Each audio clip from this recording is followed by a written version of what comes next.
জয় মা লক্ষ্মী। মা লক্ষ্মী ঘরে আসার আগে আপনাকে পাঠান এই 7 সংকেত। 1 নাম্বার, গৃহে কালো পিঁপড়ের আগমন অর্থাগমের সংকেত বহন করে। 2 নাম্বার, একই সঙ্গে একই জায়গায় 3টি টিকটিকি থাকা মা লক্ষ্মীর আগমনের ইঙ্গিত বহন করে। ডান হাত ক্রমাগত চুলকানো অর্থাগমের ইঙ্গিত দেয় বলে প্রচলিত বিশ্বাস। 4 নাম্বার, বাড়ির কার্নিশ বা ঘুলঘুলিতে পাখির বাসা বাঁধাও অত্যন্ত শুভ সংকেত। 5 নাম্বার, রাতে স্বপ্নে ঝাঁটা, কলসি, প্যাঁচা, বাঁশি, হাতি, টিকটিকি, শাক, সাপ অথবা গোলাপের স্বপ্ন দেখা আসন্ন অর্থলাভের ইঙ্গিত বহন করে। 6 নাম্বার, পরপর কদিন বাড়ি থেকে বেরোনোর সময় যদি দেখেন কেউ ঝাড় দিচ্ছেন, তবে আপনি খুব শীঘ্রই মোটা টাকা রোজগার করতে চলেছেন।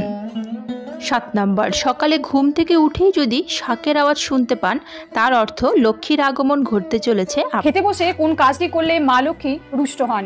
1. খাওয়া শুরু করার আগে প্রণাম করে তবেই খাওয়া ধীরে ধীরে শুরু করতে হয়। 2.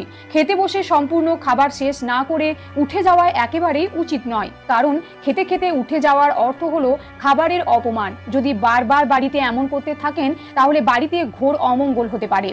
3. খেতে বসে পা দোলানোর অভ্যেস অত্যন্ত খারাপ, এতে মা লক্ষ্মী খুবই অসন্তুষ্ট হন, ফলে বাড়িতে অন্নের অভাব দেখা দিতে পারে। 4.